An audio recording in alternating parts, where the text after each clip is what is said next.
بسم الله الرحمن الرحيم، والصلاة والسلام على نبينا محمد وعلى آله وصحبه أجمعين.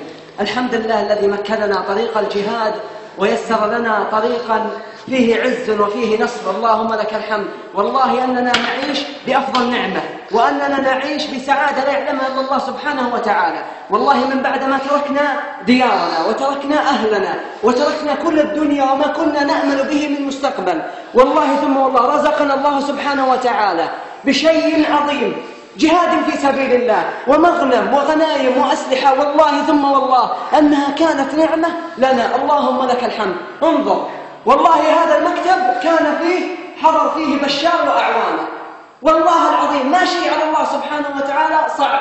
إذا الله أمكن للمسلمين والمجاهدين شيء مكن الله لهم، وهذا هم الأخوة تركوا كل ما لديهم من وظائف ومستقبل ورزقهم الله بأفضل.